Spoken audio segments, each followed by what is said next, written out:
Hi, ഞാൻ അൻഫാസ് അഹമ്മദ്. എല്ലാവർക്കും പുതിയൊരു ക്ലാസ്സിലേക്ക് സ്വാഗതം. അപ്പോൾ നമ്മുടെ ന്യൂ SCERT ഹോട്ട് ടോപ്പിക്സിന്റെ അടുത്ത ക്ലാസ്സിലേക്ക് നമ്മൾ കിടക്കുകയാണ്. ഇന്നത്തെ ക്ലാസ്സിൽ നമ്മൾ കേരളത്തിന്റെ അടിസ്ഥാന വസ്തുതകളാണ് ഡിസ്കസ് ചെയ്യാൻ പോകുന്നത്. നമുക്കൊക്കെ അറിയുന്നതാവില്ലേ കേരളത്തിന്റെ അടിസ്ഥാന വിവരങ്ങളും ഇന്ത്യയുടെ അടിസ്ഥാന വിവരങ്ങളൊക്കെ നമുക്ക് അറിയുന്നതാവും. എങ്കിലും നമ്മൾ ന്യൂ SCERTയിൽ എന്തൊക്കെ പോയിന്റ് കൊടുത്തിട്ടുണ്ടോ അതൊക്കെ നമ്മൾ അതുപോലെ തന്നെ പഠിച്ചിട്ടുണ്ടാവണം. കാരണം അതേപോലെ എടുത്തിട്ട് അവർ ചോദ്യം ചോദിക്കും. അപ്പോൾ ഈ ചോദ്യങ്ങൾ ഇനി പ്രതീക്ഷിച്ചിട്ട് പോകണം. എന്തൊക്കെ പോയിന്റ്സ് ന്യൂ SCERTയിൽ കൊടുത്തിട്ടുണ്ട് നമുക്ക് നോക്കാം. അപ്പോൾ ന്യൂ SCERTയുടെ മുമ്പെടുത്ത ക്ലാസ്സുകൾ നിങ്ങൾ കാണാത്തവരാണെങ്കിൽ തീർച്ചയായും കാണാൻ ശ്രമിക്കുക. ഈ ക്ലാസ് നിങ്ങൾക്ക് ഉപകരിച്ചെങ്കിൽ ഇതിന് മുമ്പ് എടുത്ത ക്ലാസ്സുകളും തീർച്ചയായിട്ടും നിങ്ങൾക്ക് ഉപകരിക്കും. അപ്പൊ അധികം ഒന്നും പറയുന്നില്ല, നമുക്ക് നേരെ നമ്മുടെ ക്ലാസ്സിലേക്ക് കടക്കാം. ക്ലാസ്സിലേക്ക് കടക്കുന്നതിന് മുമ്പ് നമ്മുടെ വാട്സ്ആപ്പ് ബാച്ചിൽ ഇനിയും ജോയിൻ ആവാത്തവരാണെങ്കിൽ എത്രയും പെട്ടെന്ന് തന്നെ ജോയിൻ ആവുക. നമ്മൾ കമ്പനി ബോർഡ് LGS, VFA അതുപോലെ തന്നെ ബെവ്കോ LDCക്ക് വേണ്ടിയിട്ടാണ് നമ്മളിപ്പോൾ ഈ ബാച്ച് സ്റ്റാർട്ട് ചെയ്തിട്ടുള്ളത്.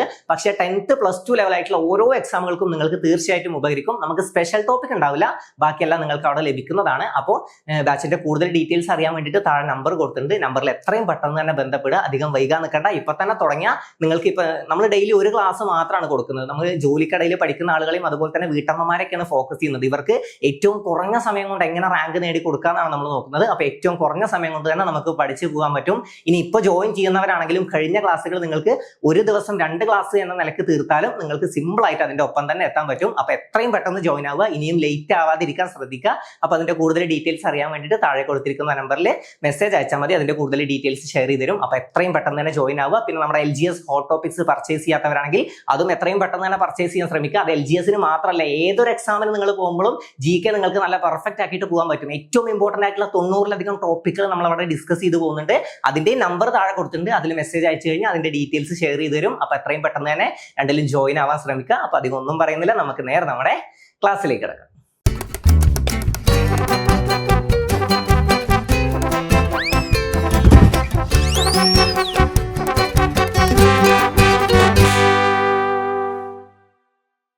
കേരളം അടിസ്ഥാന വസ്തുതകൾ ഏത് പാഠത്തിൽ നിന്നാണ്? വരയ്ക്കാം വായിക്കാം എന്ന 5ാം ക്ലാസ്സിലെ ചാപ്റ്ററിൽ നിന്നാണ് നമ്മൾ ഈ പോയിന്റ്സ് എടുത്തിട്ടുള്ളത്. നമുക്ക് നോക്കാം. ആദ്യം കേരളത്തിന്റെ തെക്കേ അറ്റത്തുള്ള ജില്ല. കേരളത്തിന്റെ തെക്കേ അറ്റത്തുള്ള ജില്ല ഏതാണ്? കേരളത്തിന്റെ തെക്കേ അറ്റത്തുള്ള ജില്ല തിരുവനന്തപുരമാണ്. എങ്ങനെ നമുക്ക് ഓർത്തിരിക്കാം? തെക്ക് അറിയുന്നവർക്ക് അങ്ങനെ അറിഞ്ഞു വെച്ച് പഠിക്കാൻ പറ്റും. ഇനി ഒട്ടും അറിയാത്തവരാണെങ്കിൽ മനസ്സിലാക്കി വെച്ചോ, തെക്ക് എന്നത് താ വെച്ച് തുടങ്ങുന്ന ഒരു കാര്യമാണ്. തെക്കേ അറ്റത്ത് ചോദിച്ചാൽ അത് താ വെച്ചിട്ട് തന്നെ തിരുവനന്തപുരം എന്ന് ആലോചിക്കുക. അപ്പൊ തെക്ക് തിരുവനന്തപുരം. ഇനി അതല്ലെങ്കിൽ ഞാൻ വരച്ച് തന്നെ കാണിച്ചു തരാം. ഇവിടെ നമുക്ക് കേരളത്തിന്റെ ഭൂപടം ഉണ്ട്. അപ്പൊ ഇവിടെ നോക്കിക്കോ, ഇവിടെ ഇങ്ങനെ ഇത് കണ്ടോ, ഇങ്ങനെ മനസ്സിലാക്കി വെക്കുക. ഇതെന്താണ്? ഇത് കിഴക്കാണ്. കിഴക്ക് വലത് സൈഡിലുള്ളത് കിഴക്കാണ്. നമുക്ക് എങ്ങനെ ആലോചിച്ച് നോക്കാം? വലത് സൈഡിൽ കിഴക്കാണ്. നമുക്ക് എങ്ങനെ ആലോചിക്കാം? വലത്തെ കൈ കൊണ്ടല്ലേ നമ്മൾ കഴിക്കുക. അപ്പൊ കഴിക്കുക കിഴക്ക്, കഴിക്കുന്നത് കിഴക്ക്. കിഴക്കിന്റെ ഓപ്പോസിറ്റ് പടിഞ്ഞാറാണ് നമുക്കറിയാം. അപ്പൊ ഇവിടെ പടിഞ്ഞാറാണ്, ഈ സൈഡില് പടിഞ്ഞാറാണ് അല്ലെ, ഈ സൈഡില് പടിഞ്ഞാറ്. അപ്പൊ വലത്തെ കൈ കൊണ്ടാണ് നമ്മൾ കഴിക്കുക. അപ്പൊ വലത് സൈഡ് എന്താണ്? ഇവിടെ ഇങ്ങനെയല്ലേ, ഇങ്ങനെ കൊടുത്തു കഴിഞ്ഞാൽ ഇതിൽ വലത് സൈഡിൽ എന്താണ്? വലത് സൈഡിൽ കിഴക്കാണ്, വലത്തെ സൈഡ് കഴിക്കുക. അപ്പൊ ഇതിൽ ഇങ്ങനെ നമ്മൾ കൊടുത്തിട്ടുണ്ട് അല്ലെ, കുരിശു പോലെ കൊടുത്തിട്ടുണ്ട്. അപ്പൊ മനസ്സിലാക്കി വെക്കുക. ഇനി ഇവിടെ ഓക്കെ, ഈ മേലെ കാണുന്നതാണ് കിഴക്കിന്റെ ഓപ്പോസിറ്റ് പടിഞ്ഞാറാണ് നമ്മൾ പഠിച്ചു അല്ലെ. ഇത് രണ്ടും കിട്ടുമല്ലോ, കിഴക്കിന്റെ ഓപ്പോസിറ്റ് പടിഞ്ഞാറാണെന്ന് അറിയാം. പിന്നെ അവിടെ മേലുള്ളത് എന്താ? മേലെ അല്ലെങ്കിൽ നേരെ എന്നാലോചിക്കുക. അതായത് നേരെ ഇങ്ങനെ വരക്കുമ്പോൾ നേരെ അല്ലേ, ഇത് നേരെ ഉള്ളതാണ്. ഇത് ഇങ്ങനെ നേരക്ക് പോകുന്നതാണ്, ഇത് ബാക്കിലുള്ളതാണ്. അപ്പൊ കണക്ട് ചെയ്ത് വെക്കുക കേട്ടോ. നേരെ ഉള്ളത്, അതായത് നമ്മുടെ നേരെ മുമ്പിലുള്ളത് ഇതാണ്. നമ്മുടെ നേരെ മുമ്പിലുള്ളതാണ് വടക്ക്. ഓക്കെ, വലത്തെ സൈഡ് കിഴക്ക്, കഴിക്കുന്ന കൈ കിഴക്ക്. അപ്പൊ നേരെ മുമ്പിൽ നോക്കിയിട്ട് നമ്മൾ ഒരാളോട് എങ്ങനെയാണ് വാടാന്ന് പറയില്ലേ? ഓക്കെ, നേരെ മുമ്പിൽ നോക്കിയിട്ടാണ് നമ്മൾ എന്ത് പറയാ? ലൂസിഫർ സിനിമയിലുണ്ടല്ലോ അല്ലെ, ലൂസിഫർ സിനിമയിൽ മോഹൻലാൽ പറയുന്നത് വാടാന്ന് പറയുന്നുണ്ട്. അപ്പൊ അത് വെച്ചിട്ടൊക്കെ കണക്ട് ചെയ്ത് നോക്കിക്കൂടെ? അപ്പൊ വാട ഇവിടെ എന്താണ്? വടക്കാണ്. ഓക്കെ, വടക്കാണ് ഏറ്റവും മുമ്പിലുള്ളത്. ഇവിടെ അതിന്റെ ബാക്കിലായിട്ട് തെക്കുണ്ട്. ഓക്കെ, അപ്പൊ വലത് സൈഡിൽ എന്താന്ന് കിട്ടി? വലത് സൈഡ്, വലത് കൈ കൊണ്ട് കഴിക്കുക. അപ്പൊ കിഴക്ക്, അതിന്റെ പുറത്ത് പടിഞ്ഞാറ്. ഏറ്റവും മുമ്പിൽ, അതായത് മുമ്പിൽ നേരെ നോക്കിയിട്ട് തെക്ക്. നേരെ എന്താണ് നടക്കുന്നത്? വടക്കാണ്. വാട നമ്മള് നേരെ നോക്കിയിട്ടാണ് പറയാ, അതിന്റെ ഓപ്പോസിറ്റ് ആണ് തെക്ക്. ഇതൊന്ന് മനസ്സിലാക്കി വെക്കോ. ഓക്കെ, ഇനി ഇവിടെ കൊടുത്തിട്ടുണ്ട് ഈ സൈഡിൽ പടിഞ്ഞാറ്, ഇവിടെ കഴിക്കുന്ന കൈ കിഴക്ക്. ഏറ്റവും മുകളിൽ ഉള്ളതാണ് ഏത്? വടക്ക് എന്ന് നമ്മൾ പഠിച്ചു. ഓക്കെ, ഇവിടെയാണ് തെക്ക് എന്നും നമ്മൾ പഠിച്ചു. ഓക്കെ, അപ്പൊ ഈ സൈഡിൽ ഈ അറ്റത്താണ് തിരുവനന്തപുരം. ഇതിൽ പലർക്കും അറിയുന്നതാണ്. ഈ അറ്റത്തുള്ള ജില്ലയാണ് തിരുവനന്തപുരം. ഓക്കെ, ഈ അറ്റത്ത് തിരുവനന്തപുരവും ഈ അറ്റത്ത് ഏതാണ്? കാസർഗോഡുമാണ്. ഈ അറ്റത്ത് കാസർഗോഡുമാണ്. അപ്പൊ രണ്ടും കിട്ടിയല്ലോ. വടക്കേ അറ്റത്തുള്ള ജില്ല ഏത് എന്ന് ചോദ്യം വരികയാണെങ്കിൽ വടക്കേ അറ്റത്ത് ഏതാണ്? വടക്കേ അറ്റത്ത് ഏതാണ്? ഏറ്റവും മേലുള്ള ജില്ല കാസർഗോഡാണ് അല്ലെ? വടക്കേ അറ്റത്ത് കാസർഗോഡാണ്. ഇവിടെ ഏതാണ്? തെക്കേ അറ്റത്ത്. തെക്കിന് ഒരു താണ്ട്, തിരുവനന്തപുരത്തിനും ഒരു താണ്ട്. അത് വെച്ചിട്ടും നിങ്ങൾക്ക് കണക്ട് ചെയ്യാം. ഇപ്പൊ ഏകദേശം ക്ലിയർ ആയോ? വടക്കും തെക്കൊക്കെ ഇനി ചോദിച്ചാൽ കിട്ടുമല്ലോ. ചിലപ്പോൾ മാത്സിലൊക്കെ ചോദ്യം വരുന്നതാണ്. കിഴക്കോട്ട് 20 മീറ്റർ നടന്നു എന്നൊക്കെ പറഞ്ഞ് നമുക്ക് ചോദ്യങ്ങൾ വരും. അപ്പൊ അപ്പോഴും മനസ്സിലാക്കി വെക്കുക. എന്താണ്? കഴിക്കുന്ന കൈ വലതേ സൈഡാണ്. അപ്പൊ കിഴക്ക്, കഴിക്കുന്ന കൈ. അതിന്റെ ഓപ്പോസിറ്റ് ആണ് പടിഞ്ഞാറ്. കിഴക്കിന്റെ ഓപ്പോസിറ്റ് പടിഞ്ഞാറ്. പിന്നെ മുമ്പിൽ ഏറ്റവും, അതായത് നേരെ നിൽക്കുന്നതാണ് വടക്ക്. അതിന്റെ ഓപ്പോസിറ്റ് ആണ് തെക്ക്. ഓക്കെ, അത്രയും കാര്യങ്ങൾ ക്ലിയർ അല്ലേ? അപ്പൊ ഇനി ഉത്തരം കിട്ടുമല്ലോ. ഈ അറ്റത്തുള്ള ജില്ല, അതായത് തെക്കേ അറ്റത്താണ് തിരുവനന്തപുരം എന്ന് നമുക്ക് കിട്ടി. പിന്നെ ഇവിടെ വടക്കേ അറ്റത്താണ് കാസർഗോഡ് എന്നും നമുക്ക് കിട്ടി. കാസർഗോഡ് വടക്കേ അറ്റത്താണ്. അപ്പൊ 2 പോയിന്റ്സ് കിട്ടിയല്ലോ. വടക്കേ അറ്റത്ത് കാസർഗോഡും തെക്കേ അറ്റത്ത് തിരുവനന്തപുരവുമാണെന്ന് നമുക്ക് കിട്ടി. ഓക്കെ, ഇനി പോയിന്റ്സ് നോക്കാം. കേരളത്തിന്റെ തെക്കേ അറ്റത്തുള്ള ജില്ല ഏതെന്ന് ചോദ്യം വന്നാൽ ചിലപ്പോൾ സ്റ്റേറ്റ്മെന്റ് ആയിട്ട് വരും കേട്ടോ. കേരളത്തിന്റെ തെക്കേ അറ്റത്തുള്ള ജില്ലയാണ് കാസർഗോഡ്. അപ്പൊ എന്താണ്? തെറ്റാണ്. കാരണം നിങ്ങൾക്ക് അറിയാം തെക്കിനും ഒരു താണ്ട് എന്ന് ഞാൻ പറഞ്ഞു തന്നിട്ടുണ്ടായിരുന്നു. അപ്പൊ തെക്കേ അറ്റത്തുള്ള ജില്ല എന്ന് കണ്ട താ വെച്ചിട്ടുള്ള തിരുവനന്തപുരം തന്നെ അവിടെ വരണം. ഓക്കെ, തെക്കേ അറ്റത്തുള്ള ജില്ല, തെക്കിന് താണ്ട് തിരുവനന്തപുരം, തിരുവനന്തപുരം തന്നെ അവിടെ വരണം. അപ്പൊ സ്റ്റേറ്റ്മെന്റ് വരും. ചിലപ്പോ ചെറിയ ചെറിയ പോയിന്റ് ആണ്, സിമ്പിൾ ആയിട്ട് മാർക്ക് കിട്ടുന്ന പോയിന്റ് ആണ്. പക്ഷെ സ്റ്റേറ്റ്മെന്റ് വന്നാൽ അത് കുഴപ്പിക്കും. ഓക്കെ, സ്റ്റേറ്റ്മെന്റ് നല്ല ശരിപോലെ അവിടെ കൊടുത്തിട്ടുണ്ടാവും. കാരണം തെക്കോ അല്ലെങ്കിൽ വടക്കോ ഏതോ ഒന്നാണ് കാസർഗോഡ് നമുക്കറിയാം. എന്താണ്? വടക്കാണ്. ഞാൻ പറഞ്ഞ മുകളിലാണ്. ഓക്കെ, വടക്കേ അറ്റത്തുള്ള ജില്ലയാണ് കാസർഗോഡ്. തെക്കേ അറ്റത്തുള്ള ജില്ല തിരുവനന്തപുരമാണ്. കേരളത്തിന്റെ വടക്കേ അറ്റത്തുള്ള ജില്ല കാസർഗോഡ് അല്ലെ? സപ്തഭാഷാ സംഘഭൂമി എന്നറിയപ്പെടുന്നത് കാസർഗോഡാണ്. സപ്തഭാഷാ സംഘഭൂമി കാസർഗോഡാണ്. അപ്പൊ തിരുവനന്തപുരം, കാസർഗോഡ് രണ്ടും പഠിച്ചല്ലോ. നമ്മുടെ തലസ്ഥാനം ഏതാന്ന് ചോദിച്ചാൽ തിരുവനന്തപുരം. അതൊക്കെ നമുക്ക് അറിയുന്നതാണ്. ഓക്കെ, തലസ്ഥാനം തിരുവനന്തപുരം. ഇതെന്താണ്? സപ്തഭാഷാ സംഘഭൂമി എന്നറിയപ്പെടുന്ന ജില്ല ഏതെന്നൊക്കെ ചിലപ്പോൾ ചോദ്യം വന്നാൽ ഏതാണ്? കാസർഗോഡാണ്. പിന്നെ ഗാന്ധിജി നിത്യഹരിത നഗരം എന്ന് വിശേഷിപ്പിച്ചത് ഏതിനെന്ന് വെച്ചാൽ തിരുവനന്തപുരത്തെയാണ് കേട്ടോ. ഗാന്ധിജി നിത്യഹരിത നഗരം എന്ന് വിശേഷിപ്പിച്ചത് തിരുവനന്തപുരത്തെയാണ്. അപ്പൊ നമുക്ക് അടുത്ത പോയിന്റ് നോക്കാം. 2 സംസ്ഥാനങ്ങളുമായി അതിർത്തി പങ്കിടുന്ന ജില്ല ഏതാണ്? 2 സംസ്ഥാനങ്ങളുമായി അതിർത്തി പങ്കിടുന്ന ജില്ലയാണ് വയനാട്. ഏതൊക്കെയാണ് ആ 2 സംസ്ഥാനങ്ങൾ? നമ്മുടെ 2 അയൽ സംസ്ഥാനങ്ങൾ ഏതൊക്കെയാണ്?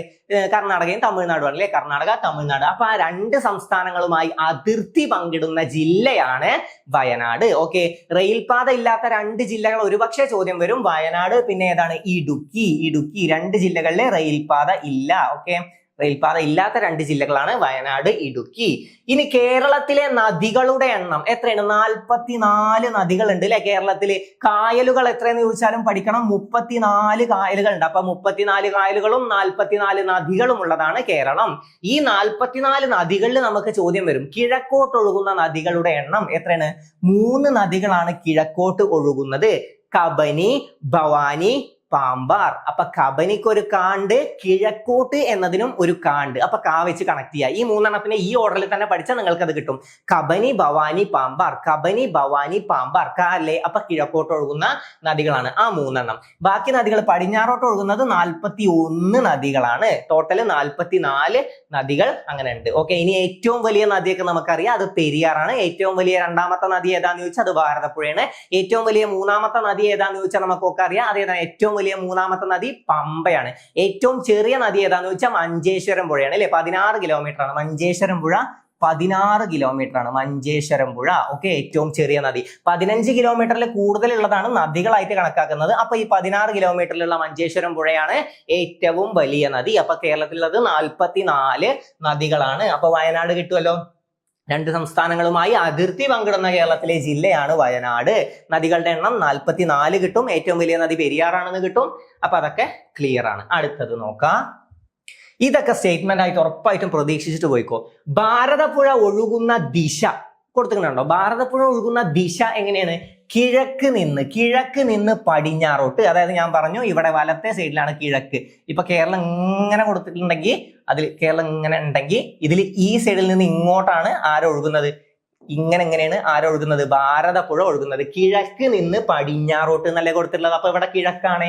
ഇങ്ങനെ നമ്മൾ പഠിച്ചില്ലേ? ഇവിടെ കിഴക്ക്, പിന്നെ ഇവിടെ വടക്ക് ഒക്കെ നമ്മൾ പഠിച്ചു. കിഴക്ക് നിന്ന് പടിഞ്ഞാറോട്ടാണ് ഒഴുകുന്നത്. ക്ലിയർ അല്ലേ? കിഴക്ക് നിന്ന് പടിഞ്ഞാറോട്ടാണ് ഏതൊഴുകുന്നത്? ഭാരതപ്പുഴ ഒഴുകുന്നത്. ഓക്കെ, ഈ ഭാരതപ്പുഴയാണ് നിള എന്നറിയപ്പെടുന്നത്. കേരളത്തിന്റെ നൈൽ എന്നറിയപ്പെടുന്ന നദിയാണ് ഭാരതപ്പുഴ. നിള, പേരാർ, പൊന്നാനിപ്പുഴ, പിന്നെ ആരാണ് എഴുത്തച്ഛൻ ശോകനാശിനി പുഴ എന്നൊക്കെ വിശേഷിപ്പിച്ചത് ഏതിനാണ്? ഭാരതപ്പുഴയാണ് കേട്ടോ. അപ്പൊ അതും പഠിച്ചു വെക്കുക. ഭാരതപ്പുഴ ഒഴുകുന്ന ദിശ കിഴക്ക് നിന്ന് പടിഞ്ഞാറോട്ടാണ്. കിഴക്ക് നിന്ന് പടിഞ്ഞാറോട്ടാണ് ഭാരതപ്പുഴ ഒഴുകുന്നത്. ഈ ഭാരതപ്പുഴയുടെ തീരത്ത് സ്ഥിതി ചെയ്യുന്നതല്ലേ കേരള കലാമണ്ഡലം, അല്ലെ? കേരള കലാമണ്ഡലം സ്ഥിതി ചെയ്യുന്നത് ഭാരതപ്പുഴയുടെ തീരത്താണ്. അതും പഠിച്ചു വെക്കാം. കാസർഗോഡ് നിന്ന് തിരുവനന്തപുരം വരെയുള്ള റെയിൽ പാതകളുടെ ദിശ ഒന്ന് ശ്രദ്ധിച്ചു വായിച്ചു നോക്ക്. കാസർഗോഡ് നിന്ന് തിരുവനന്തപുരം വരെയുള്ള എന്ന് പറയുമ്പോൾ ഞാൻ നേരത്തെ പറഞ്ഞു തന്നു, ഇങ്ങനെ കേരളം ഉണ്ടെങ്കിൽ ഈ സൈഡിലാണ് കാസർഗോഡ്, അത് വടക്കാണ്. ഓക്കെ, വടക്ക് നിന്ന് ഇവിടെയാണ് തിരുവനന്തപുരം. അപ്പൊ ഇവിടെ നിന്ന് ഇങ്ങോട്ട് എന്ന് പറയുമ്പോൾ സിമ്പിൾ ആയിട്ട് നമുക്ക് അറിയുമല്ലോ, വടക്കേ അറ്റത്തുള്ള ജില്ലയാണ് കാസർഗോഡ്. ഈ കാസർഗോഡ് നിന്നും തിരുവനന്തപുരത്തേക്ക്, അപ്പൊ വടക്ക് നിന്നും തെക്കോട്ടാണ് വരുന്നത്. കിട്ടുമല്ലോ. അപ്പൊ കാസർഗോഡ് നിന്ന് തിരുവനന്തപുരം വരെയുള്ള റെയിൽ പാതകളുടെ ദിശ വടക്ക് നിന്ന് തെക്കോട്ട്, വടക്ക് നിന്ന് തെക്കോട്ട്. ഓക്കെ, ഇനി കാണാതെ പഠിക്കൊന്നും വേണ്ട, മനസ്സിലാക്കി വെച്ചാൽ മതി. ഇത് കിഴക്ക് നിന്ന് പടിഞ്ഞാറോട്ടാണ്. എന്ത്? ഭാരതപ്പുഴ ഒഴുകുന്നത് കിഴക്ക് നിന്ന് പടിഞ്ഞാറോട്ടാണ്. ഇവിടെ എന്ത് പറഞ്ഞു? കാസർഗോഡ് നിന്ന് തിരുവനന്തപുരം, കാസർഗോഡ് മേലെ, അവിടെ നിന്ന് താഴോട്ട്. അപ്പൊ വടക്ക് നിന്ന് തെക്കോട്ടാണ്. ഇത് കണ്ടോ, വടക്കു നിന്ന് തെക്കോട്ട്. കാസർഗോഡ് നിന്ന് തിരുവനന്തപുരം വരെയുള്ള റെയിൽ പാതകളുടെ ദിശ വടക്കു നിന്ന് തെക്കോട്ട്. ഓക്കെ, കേരളത്തിലെ ആദ്യ റെയിൽപാത ബേപ്പൂർ മുതൽ തിരൂർ വരെയാണ്, അല്ലെ? അതും പഠിച്ചു വെക്കാം കേട്ടോ. ഇന്ത്യൻ റെയിൽവേയുടെ പിതാവ് എന്നറിയപ്പെടുന്നത് ആരാണ്? ഡൽഹൌസി പ്രഭുവാണ്. ഇന്ത്യൻ റെയിൽവേയുടെ പിതാവ് എന്നറിയപ്പെടുന്നത് ഡൽഹൌസി പ്രഭുവാണ്. ഇന്ത്യയിലെ ആദ്യത്തെ റെയിൽപാത ഏതാണ്? ബോംബെ മുതൽ താനെ വരെയാണ്. ഇത് ബേപ്പൂർ മുതൽ തിരൂർ വരെ. കേരളത്തിൽ ബേപ്പൂർ മുതൽ തിരൂർ വരെ, ഇന്ത്യയിൽ ബോംബെ മുതൽ താനെ വരെ. ഇതിന്റെ കൂടെ തന്നെ അതും ജസ്റ്റ് ഒന്ന് പഠിച്ചിട്ട് പോയിക്കോ, ബേസിക്സ് അല്ലേ. അപ്പൊ ഇന്ത്യൻ റെയിൽവേയുടെ പിതാവ് എന്നറിയപ്പെടുന്നത് ഡൽഹൌസി പ്രഭുവാണ് കേട്ടോ. ഡൽഹൌസി പ്രഭുവാണ്. അടുത്തത് നോക്കാം. കേരളത്തിന്റെ വടക്കേ അറ്റത്തുള്ള ഗ്രാമപഞ്ചായത്ത് ഏതെന്ന് ചോദിച്ചാലും, വടക്കേ അറ്റത്തുള്ള നദി ഏതെന്ന് ചോദിച്ചാലും നമ്മുടെ മഞ്ചേശ്വരം പുഴയാണ്. മഞ്ചേശ്വരമാണ്. ഓക്കെ, രണ്ടിനും മഞ്ചേശ്വരമാണ് ഉത്തരം. ഇത് ഗ്രാമപഞ്ചായത്ത് എന്ന് പറയുമ്പോൾ മഞ്ചേശ്വരവും, വടക്കേ അറ്റത്തുള്ള നദി ഏതെന്ന് ചോദ്യം വന്നാൽ മഞ്ചേശ്വരം പുഴ. ഓക്കെ, വടക്കേ അറ്റത്തുള്ള ഗ്രാമപഞ്ചായത്ത് ഏതാണ്? മഞ്ചേശ്വരമാണ്. കേരളത്തിന്റെ വടക്കേ അറ്റത്ത്, വടക്ക് എന്ന് പറയുമ്പോൾ മേലെ, അല്ലെ? വടക്കേ അറ്റത്തുള്ളത് മഞ്ചേശ്വരമാണ്. വടക്കേ അറ്റത്ത് മഞ്ചേശ്വരമാണ്. മഞ്ചേശ്വരത്തിൽ ഒരു മാണ്ട്, മേലെ ആലോചിക്കുക. കേരളം ഇങ്ങനെ വരുമ്പോ ഇവിടെയല്ലേ, ഇത് കേരളമാണ് കേട്ടോ. Okay, okay. അപ്പൊ ഇവിടെ എന്താണ്? ഇവിടെയാണ് മഞ്ചേശ്വരം, മേലെ മഞ്ചേശ്വരം. ഓക്കെ, കേരളത്തിന്റെ തെക്കേ അറ്റത്തുള്ള ഗ്രാമപഞ്ചായത്ത് ഏതാണ്? പാറശാല. കേരളത്തിന്റെ തെക്കേ അറ്റത്ത് ഏതാണ്? പാറശാല. തെക്കേ അറ്റത്തുള്ള ഗ്രാമപഞ്ചായത്ത് പാറശാല. താഴെ തെക്ക് പാറശാലയാണ് കേട്ടോ. താഴെയല്ലേ പാറയൊക്കെ ഉണ്ടാവും. നമ്മൾ കുഴിച്ചു പോകുമ്പോൾ, കിണറൊക്കെ കുഴിച്ചു പോകുമ്പോൾ നമ്മൾ പറയൂല്ലേ, താഴെ പാറ ഉണ്ട് എന്ന് പറയും. അപ്പൊ താഴെ പാറശാല, അങ്ങനെയൊക്കെ കണക്ട് ചെയ്ത് വെക്കണേ. അപ്പൊ താഴെ പാറശാല, മേലെ മഞ്ചേശ്വരം, അല്ലെ? താഴെ പാറശാല. അപ്പൊ രണ്ടും കിട്ടി. ഓക്കെ, അപ്പൊ താഴെയുള്ളത് തെക്കാണെന്നും അറിയാം, മേലുള്ളത് വടക്കാണെന്നും അറിയാം. ഓക്കെ, അടുത്തത് കേരളത്തിന്റെ തെക്കേ അറ്റത്തുള്ള വില്ലേജ് ഏതാണ്? കളിയിക്കാവിളയാണ് കേരളത്തിന്റെ തെക്കേ അറ്റത്തുള്ള വില്ലേജ്. ഏതാണ്? കളിയിക്കാവിള. ഓക്കെ, കളിയിക്കാവിളയാണ് കേരളത്തിന്റെ തെക്കേ അറ്റത്തുള്ള വില്ലേജ്. കേരളത്തിന്റെ വടക്കേ അറ്റത്തുള്ള താലൂക്ക് ഏതെന്ന് ചോദ്യം വന്നാലും മഞ്ചേശ്വരമാണ്. വടക്കേ അറ്റത്തുള്ള താലൂക്ക് ഏതെന്ന് ചോദിച്ചാലും ഗ്രാമപഞ്ചായത്ത് ഏതെന്ന് ചോദിച്ചാലും രണ്ടും ഏതാണ്? മഞ്ചേശ്വരമാണ്. വടക്കേ അറ്റത്തുള്ള നദി ഏതാന്ന് ചോദിച്ചാലും മഞ്ചേശ്വരം പുഴയാണ്. കേരളത്തിന്റെ തെക്കേ അറ്റത്തുള്ള താലൂക്ക് ഏതാന്ന് ചോദിച്ചാൽ അത് നെയ്യാറ്റിൻകര. വടക്കേ അറ്റത്തുള്ള താലൂക്ക് നമ്മൾ മഞ്ചേശ്വരം പഠിച്ചു. തെക്കേ അറ്റത്തുള്ള താലൂക്ക് ഏതാന്ന് ചോദിച്ചാൽ നെയ്യാറ്റിൻകരയാണ്. തെക്ക് നെയ്യാറ്റിൻകര. തെക്ക് ഏതാണ്? നെയ്യാറ്റിൻകര. ഇനി കേരളത്തിന്റെ വടക്കേ അറ്റത്തുള്ള നദി ഏതാണ്? മഞ്ചേശ്വരം പുഴയാണ്. ഓക്കെ, മഞ്ചേശ്വരം പുഴ നീളം ജസ്റ്റ് ഒന്ന് അറിഞ്ഞു വെക്കണം, 16 കിലോമീറ്റർ ആണ് കേട്ടോ. 16 കിലോമീറ്റർ ആണ്. അടുത്തത് കേരളത്തിന്റെ തെക്കേ അറ്റത്തുള്ള താലൂക്ക് നെയ്യാറ്റിൻകര നമ്മൾ പഠിച്ചു. കേരളത്തിന്റെ അയൽ സംസ്ഥാനങ്ങൾ ഏതൊക്കെയാണ് ഞാൻ പറഞ്ഞു. തമിഴ്നാട്, കർണാടക. ഇത് രണ്ടുമായിട്ടാണ് ഏത് അതിർത്തി പങ്കിടുന്നത്? വയനാട്. രണ്ട് സംസ്ഥാനങ്ങളുമായി അതിർത്തി പങ്കിടുന്ന ജില്ല ഏതാന്ന് ചോദിച്ചാൽ അതേതാണ്? വയനാടാണ്. ഓക്കെ, വയനാട്. ക്ലിയർ അല്ലേ? വയനാടാണ് കേട്ടോ. ഉത്തരം കിട്ടണം, വയനാടാണ്. അപ്പൊ തമിഴ്നാട്, കർണാടക എന്നിവയാണ് രണ്ട് അയൽ സംസ്ഥാനങ്ങൾ. അതൊന്നും പിന്നെയും പഠിക്കേണ്ട കാര്യങ്ങളല്ല, അറിയുന്നതാണ്. ഓക്കെ, ഇപ്പൊ ജസ്റ്റ് ഒന്ന് മനസ്സിലാക്കി പോവാം. കേരളത്തിന്റെ വടക്കു കിഴക്ക് സ്ഥിതി ചെയ്യുന്ന സംസ്ഥാനം ഏതാണ്? വടക്കു കിഴക്ക് സ്ഥിതി ചെയ്യുന്നത്, വടക്ക് കിഴക്ക് ഭാഗത്തായിട്ട് സ്ഥിതി ചെയ്യുന്നതാണ് കർണാടക. അപ്പൊ വടക്ക് കിഴക്ക് ഏകദേശം ഒരു ഐഡിയ കിട്ടിയില്ലേ? അപ്പൊ അത് വെച്ചിട്ട് സ്ഥലം ഏതാന്ന് കിട്ടിയല്ലോ. അപ്പൊ വടക്ക് കിഴക്ക് സ്ഥിതി ചെയ്യുന്നതാണ് കർണാടക. കേരളത്തിന്റെ വടക്ക് കിഴക്ക് സ്ഥിതി ചെയ്യുന്ന സംസ്ഥാനമാണ് കർണാടക. കേരളത്തിന്റെ തെക്ക് കിഴക്ക് സ്ഥിതി ചെയ്യുന്ന സംസ്ഥാനം ഏതാന്ന് ചോദിച്ചാൽ തമിഴ്നാട്. തെക്ക് കിഴക്ക്, അതിലും ഒരു താണ്ട്. തെക്ക് കിഴക്ക് ചോദിച്ചാൽ തമിഴ്നാടാണ്. ഓക്കെ, തെക്ക് കിഴക്ക് താ വെച്ച് തുടങ്ങണം. അപ്പൊ തെക്ക് കിഴക്ക് തമിഴ്നാടും വടക്ക് കിഴക്ക് കർണാടക. ശ്രദ്ധിച്ച് പഠിക്കണം. വടക്ക് കിഴക്ക് ഏതാണ്? കർണാടക. പിന്നെ തെക്ക് കിഴക്ക് ഏതാണ്? തെക്ക് കിഴക്ക് തമിഴ്നാടാണ്. അപ്പൊ ക്ലിയർ ആയിട്ട് തന്നെ പഠിക്കാലോ. ഓക്കെ, അപ്പൊ വടക്കും തെക്കും കിഴക്കൊക്കെ ഇപ്പൊ തന്നെ ക്ലിയർ ആയിട്ടുണ്ടെങ്കിൽ സെറ്റ് ആയിട്ട് തന്നെ പൊക്കെ മനസ്സിലായി പോയിട്ടുണ്ടാവും. മനസ്സിലാക്കി തന്നെ പഠിച്ചിട്ട് പോകും. അതാവുമ്പോൾ ഒരുപാട് കാണാതെ നിങ്ങൾക്ക് ആലോചിക്കേണ്ടി വരില്ല. ആ സംഭവം എന്താ നിങ്ങളുടെ മനസ്സിലുണ്ടാവും. ഓക്കെ, നിങ്ങൾക്ക് അതിന്റെ ഒരു പിക്ചർ മനസ്സിൽ വരുന്നുണ്ടാവും. ഓക്കെ, കേരളത്തിന്റെ പടിഞ്ഞാറ് ഭാഗത്ത് സ്ഥിതി ചെയ്യുന്ന കടൽ നമുക്കൊക്കെ അറിയാം, അറബിക്കടലാണ് അല്ലെ? പടിഞ്ഞാറ് അറബിക്കടലാണ് നമ്മൾ പറയാറുണ്ട്. പടിഞ്ഞാറ് അറബിക്കടലാണ്. കിഴക്ക് ഭാഗത്ത് എന്താണ്? പശ്ചിമഘട്ടമാണ്, അല്ലെങ്കിൽ സഹ്യപർവ്വതം. പശ്ചിമഘട്ടം കേരളത്തിൽ അറിയപ്പെടുന്ന പേര് ചോദിക്കും. സഹ്യപർവ്വതം. ഓക്കെ, അപ്പൊ കേരളത്തിന്റെ കിഴക്ക് ഭാഗത്ത് കാണപ്പെടുന്ന മലനിരകളാണ് പശ്ചിമഘട്ടം. എന്താണ്? പടിഞ്ഞാറ് എന്താണ്? അറബിക്കടലാണ്. കേരളം ഇങ്ങനെ നിൽക്കുമ്പോൾ പടിഞ്ഞാറ് എന്താണ്? ഈ ഭാഗത്തായിട്ട് എന്ത് കണക്കും? അറബിക്കടലാണ്. ഇത് കൂടെ ഇങ്ങനെ പശ്ചിമഘട്ടം കടന്നു പോകുന്നുണ്ട്. പശ്ചിമഘട്ട മലനിരകൾ കടന്നു പോകുന്നുണ്ട്. പശ്ചിമഘട്ടത്തിലെ ഏറ്റവും ഉയരം കൂടിയ കൊടുമുടി എപ്പോഴും ചോദ്യം വരാറുണ്ട്. ആനമുടിയാണ് കേട്ടോ, ആനമുടി. അപ്പൊ അതും ജസ്റ്റ് പഠിച്ചിട്ട് പോവാം. അപ്പൊ ഇത്രയും കാര്യങ്ങൾ ക്ലിയർ അല്ലേ? ഇന്ന് ഏറ്റവും ബേസിക് ആയിട്ടുള്ള കുറച്ച് കാര്യങ്ങൾ പറഞ്ഞു. അതുമായിട്ട് കണക്ട് ചെയ്തിട്ടും ചെറിയ കുറച്ച് കാര്യങ്ങൾ നമ്മൾ പഠിച്ചു പോയി. ചെറിയ പോയിന്റുകളാണെങ്കിലും PSC അതുപോലെ തന്നെ എടുത്ത് ചോദിക്കും. കാരണം USCRT ഉള്ളതാണ്. PSCക്ക് അങ്ങനെ തന്നെ എടുത്ത് ചോദിക്കാൻ ഭയങ്കര ഇഷ്ടമാണ്. ഓക്കെ, അപ്പൊ ശ്രദ്ധിച്ച് പഠിക്കുക. വടക്ക് നിന്ന് തെക്കോട്ട്, കിഴക്ക് നിന്ന് പടിഞ്ഞാറോട്ട്, അങ്ങനെയൊക്കെ നമ്മൾ പഠിച്ചതാണ്. അത് മനസ്സിലാക്കി തന്നെ പഠിച്ചിട്ട് പോവുക. ഒന്നുകൂടെ ഒന്ന് വായിച്ചാൽ നിങ്ങൾക്ക് കിട്ടും. അപ്പൊ നമ്മുടെ ടെലിഗ്രാം ചാനലിൽ ജോയിൻ ചെയ്യാത്തവരാണെങ്കിൽ എത്രയും പെട്ടെന്ന് ജോയിൻ ചെയ്യുക. ടെലിഗ്രാം ചാനലിൽ നമ്മൾ ഇതിന്റെ നോട്ട്സ് കൊടുക്കുന്നതാണ്. അപ്പൊ ജോയിൻ ചെയ്യാത്തവരാണെങ്കിൽ എത്രയും പെട്ടെന്ന് തന്നെ ജോയിൻ ചെയ്യുക. അപ്പൊ ഇതുപോലെ മറ്റൊരു ക്ലാസ്സുമായിട്ട് നമുക്ക് വീണ്ടും കാണാം. Thank you.